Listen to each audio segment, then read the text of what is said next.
Muy buenos días, colegas, espero que se encuentren muy bien y después de ver este video, aún mejor. El día de hoy vamos a presentar una charla que tuvimos con el doctor Jorge Olivares, quien es perito médico forense, en la cual nos habla acerca de sus experiencias profesionales, pero también personales, por lo cual agradezco que haya aceptado la invitación.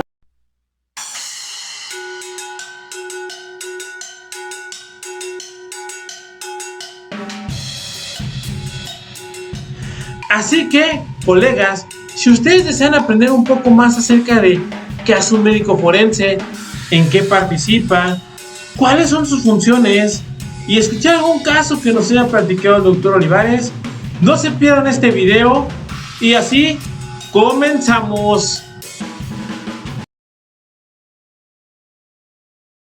Amigo, muchas gracias. Bien. Aquí con el gusto de tenerte a ti, a amigo Frank.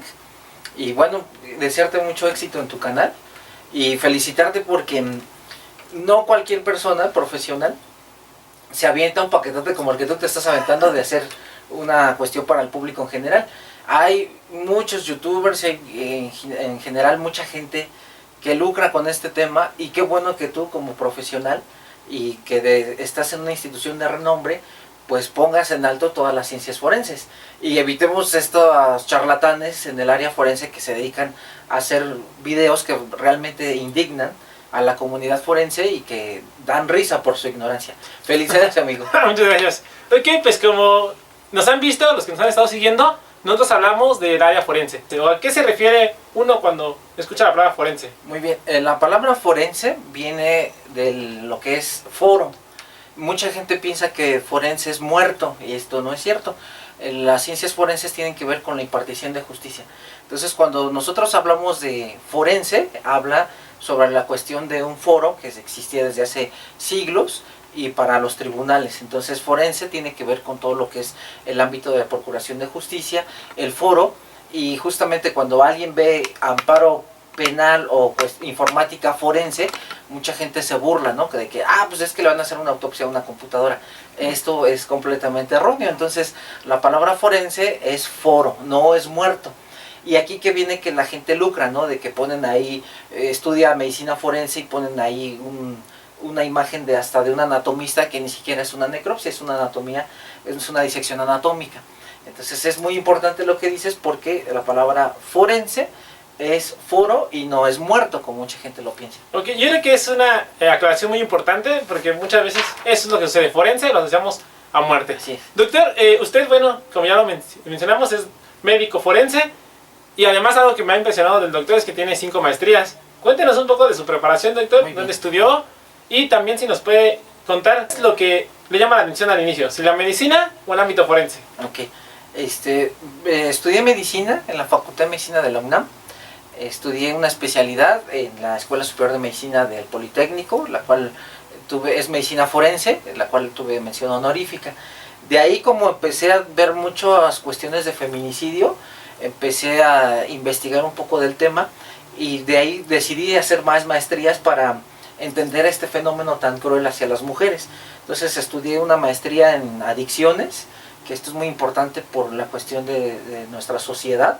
Estudié una maestría en criminología para entender la mente del criminal, la mente del agresor en cuestión de feminicidios.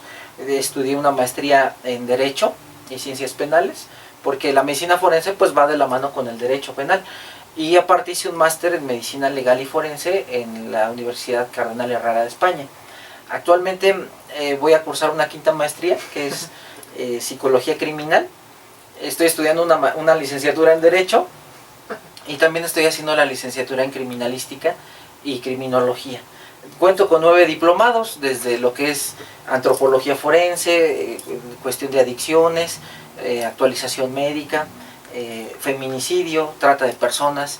Entonces, y bueno, muchos cursos en medicina clínica, porque un buen médico forense primero es un buen médico clínico. Contestando tu segunda pregunta de la medicina, yo al inicio quería ser, yo creo que a muchos adolescentes nos pasa, que yo quería ser abogado como mi papá y quería estudiar leyes, ¿no? Finalmente ya estoy estudiando leyes ahorita, pero con otro ámbito, primero con un ámbito desde la visión médica. Entonces, cuando a mí me asaltan, y me laceran el vaso, termino en un hospital y ahí me enamoro de la medicina cuando estaba en el 5º año de prepa. Entonces desde ahí decidí ser médico y justamente cuando estaba estudiando la carrera de medicina, yo siempre desde niño me gustaba mucho el tema de la muerte. Estaba muy deciso porque quería ser neurocirujano o forense. Y yo era muy bueno en el área de las neurociencias. Mis compañeros me pedían a veces que les echara la mano en hacer algún resumen o todo esto. Pero cuando tomo mi primer diplomado en antropología forense, que estaba en 2º año de la carrera de medicina, la doctora Blanca Patlanis, que es una excelente odontóloga forense, nos muestra unos casos y yo desde ahí me enamoro de la medicina forense. Entonces yo dije, yo quiero hacer el resto de mi vida forense, quiero ser médico forense. Y sí, de una otra forma tengo que ver mucho con las especialidades médicas, porque cuando usted tiene, cuando tú tienes un cadáver y que llega de hospital o que trae un traumatismo craneoencefálico, pues se tiene relación con la neurocirugía. Muchos de ellos han sido anteriormente, cuando tenían vida, han sido de una otra forma intervenidos quirúrgicamente, y uno tiene que saber qué hizo el neurocirujano. Entonces el médico forense, lo hermoso de esta especialidad es que ve todas las especialidades en conjunto. Ve uno que trae un traumatismo torácico, pues ve uno lo que hizo el urgenciólogo, ¿no? De poner una sonda para pleurostomía, que se quemó, pues uno ve lo que hizo el intensivista porque viene el paciente con mucho edema, que es decir, mucho líquido por las sustancias que le colocaron. Entonces, desde ahí empecé a estudiar la medicina forense y si Dios me da licencia y como dicen algunos humanistas, ¿no? Si volvemos a nacer, yo le diría a Dios, a mí mándame otra vez como médico forense. Bueno, ya nos acaba de contestar una de las preguntas, que sería, ¿qué es lo que hace un médico forense? ¿Dónde inicia su función y dónde la finaliza en alguno de los casos? Ah, muy bien. El médico forense tiene mucha actuación en muchas partes. Por ejemplo, cuando uno va a un ministerio público, que ejemplo una riña, ¿no? Que nos peleamos en el metro con alguien más, que esto es muy común, ¿no? Ajá, entonces sí, en Pantitlán, ¿no? Por ejemplo, o en Pino Suárez, ¿no? O que ya el vagonero entró y nos empuja y no, pues ¿qué te traes, no? Y se empiezan a golpear. Uno termina en el ministerio público. Y los médicos que están ahí, algunos son médicos forenses y determinan la gravedad de las lesiones. Entonces ya dependiendo el médico lo que clasifique, es como el Ministerio Público de una otra forma da la sanción.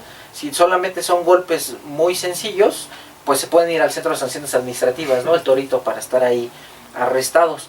Si le fracturaron la nariz, entonces pide el médico una valoración por un otorrino, por ejemplo, para que valore y el otro haga la reparación del daño. Esa sería una función. La que a mí más me gusta, que yo por eso estoy enamorado de la medicina forense, es estar en un anfiteatro, que ahí sí tiene que ver con cadáveres. Porque si ponemos la primera definición que hace la gente de que forense es muerto, pues no tendría que estar un médico forense en una agencia del Ministerio Público porque son muchos las personas vivas y son usuarios.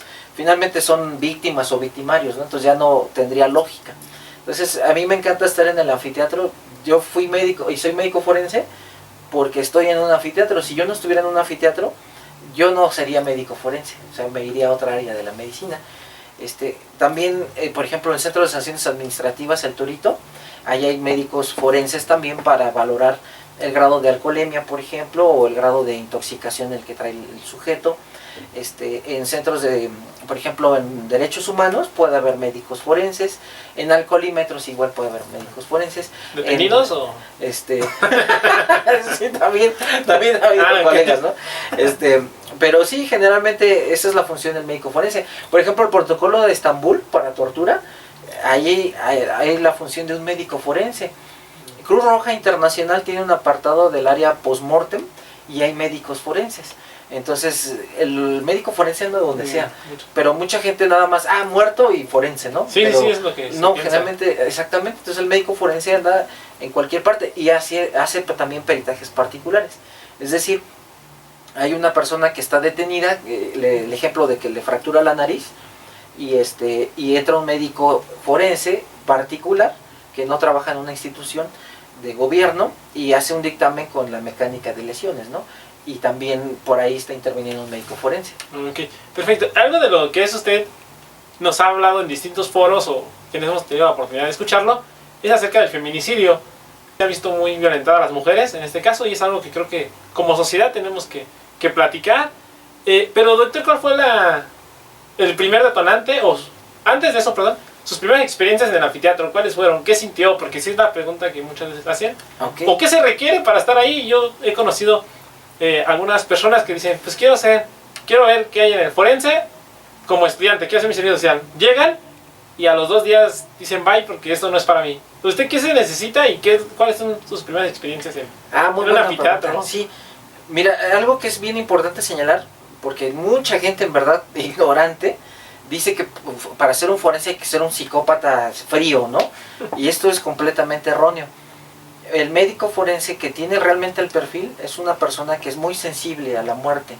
Por eso yo odio a la gente en el sentido literal o figurado, porque bueno, no los conozco para odiarlos, ¿no?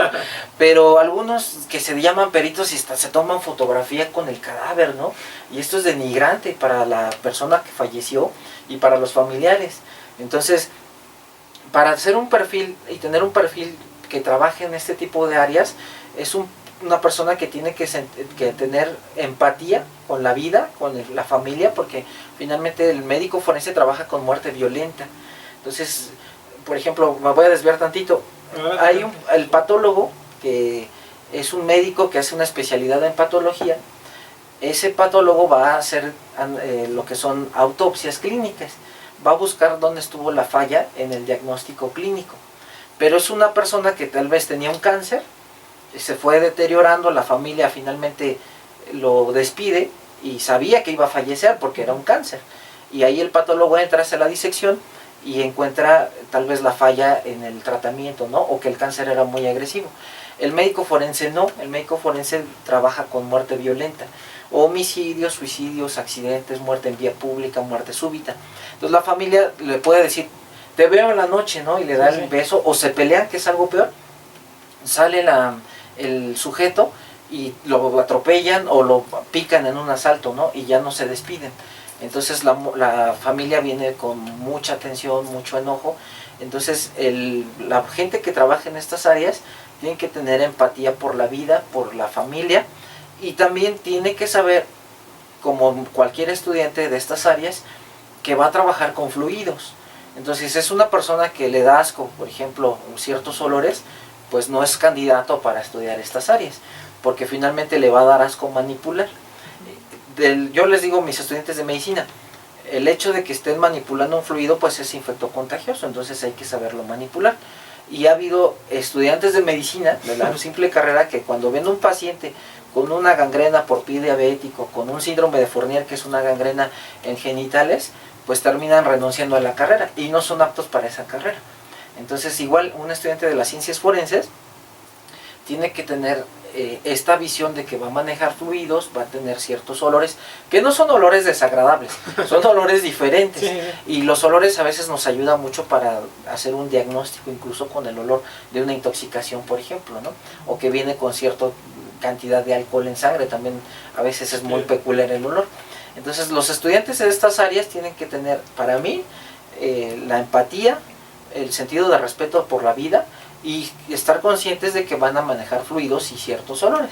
Entonces, si no son aptos con estas 3 características, no sirven para tener este perfil. Okay. Justamente es algo de lo que queremos mostrar en este tipo de entrevistas, que efectivamente los forenses a veces somos catalogados como personas muy frías, ¿no? Que disfrutamos el estar tocando un cuerpo, pero no, realmente pues somos personas que estamos sensibles con la vida, y de hecho creo que lo manifestamos de esa forma, sí, ¿no?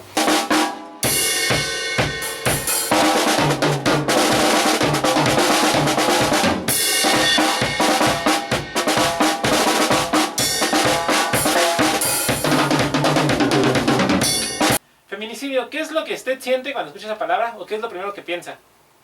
¿Por qué le llama la atención? Esta es una pregunta bien importante, Cristian, porque cuando voy a ir a un punto y me regreso a tu pregunta. Perfecto. Cuando yo estaba haciendo la especialidad, yo creo que el feminicidio, como les he dicho en las pláticas que me ha tocado impartir, yo creo que el feminicidio me busca a mí. Yo así lo veo, ¿no? Porque mi primera guardia como estudiante de la especialidad de medicina forense me tocó observar un feminicidio. Era una mujer que la privan de la vida con una roca y queda en una maleza y llegaron varios perros, depredadores carroñeros, y empezaron a tragarse el cadáver. Entonces llegó lo que es el torso, la parte de la región lumbar hacia abajo, que fue identificada por el tatuaje que traía en la parte lumbar, y el cráneo pues se le veía perfectamente bien la fractura, pero el resto de la parte del torso llegó pues ya devorada por estos animales. Cuando me toca mi primera guardia nocturna, igual me toca otro feminicidio donde un chofer de esta señora, era una empresaria como de unos 65 años, establece una relación sentimental con él. Era un chofer joven como de 35, 36 años, y en una de estas arranques de furia la priva de la vida con alrededor de 17 heridas punzocortantes en el tórax. Cuando paso a ser perito, que tengo la fortuna después de ser perito en el Instituto de Ciencias Forenses, mi primer caso para firmar como perito fue una niña, que su nombre era Nanis, o bueno, así le decía de cariño su abuelito.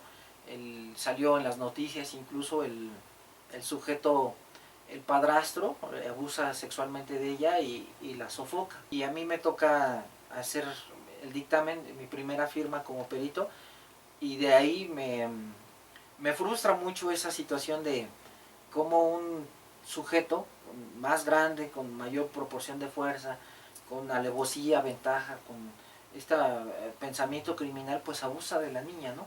En un hotel. Entonces, de una otra forma, de ahí empiezo a investigar el delito de feminicidio como médico.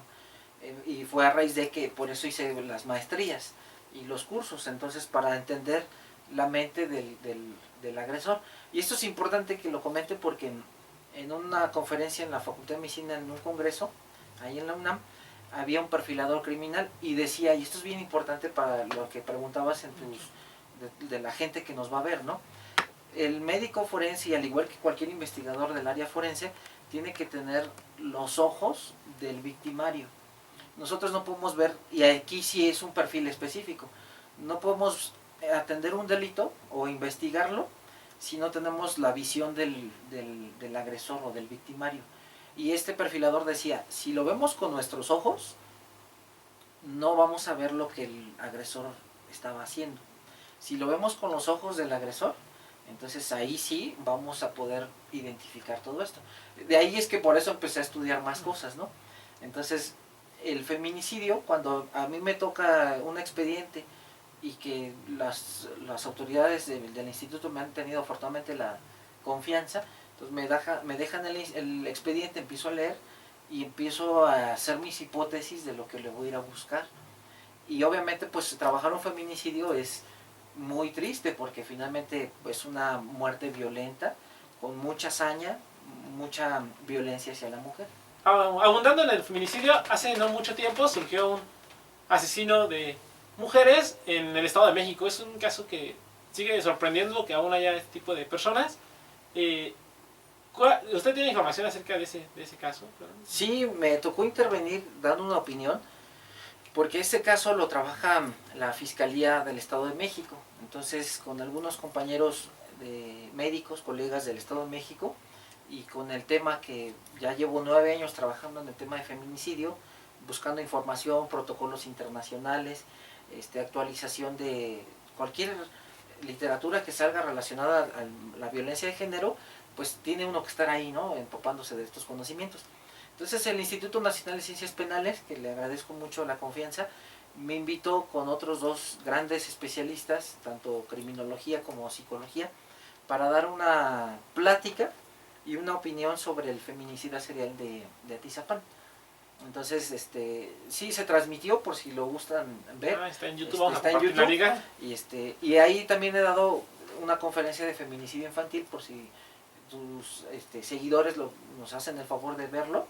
Está en el canal del INACIP. Ok, perfecto. Bueno, pues ahí vamos a dejar las ligas por si quieren ver las conferencias completas. Además del feminicidio, doctor, sabemos que ha hecho muchas necropsias o autopsias. Desconozco el término, ya nos lo aclarará si es que da tiempo. Pero doctor, dentro de todas las que ha hecho, ¿ha tenido algunas personas o figuras públicas o reconocidos o algo que sienta o que recuerde usted? Sí, esa pregunta es muy interesante porque, digo, he tenido la fortuna en el sentido de como investigador, como médico, de intervenir en buscar la causa de muerte en figuras que sí han sido de renombre a nivel nacional. Por ejemplo, me tocó hacer la necropsia de un músico muy conocido en el ámbito del rock mexicano, que terminó suicidándose. Entonces me tocó hacer esa necropsia de este músico, que fue muy trascendental en el ámbito de la música mexicana. He tenido por decirlo así, la intervención también en un atentado que hubo recientemente del secretario de Seguridad Pública a uno de sus escoltas. Tuve que hacer la necropsia del atentado. He hecho necropsias de narcotraficantes, por ejemplo, de un cártel de aquí de la Ciudad de México. He hecho varias necropsias tanto de cárteles que están en el centro histórico como en una alcaldía que está ahí por Tláhuac, ¿no? Entonces por ahí he hecho este tipo de necropsias. Y también de un productor de una televisora. Entonces sí he hecho necropsias de personas que sí han sido conocidas.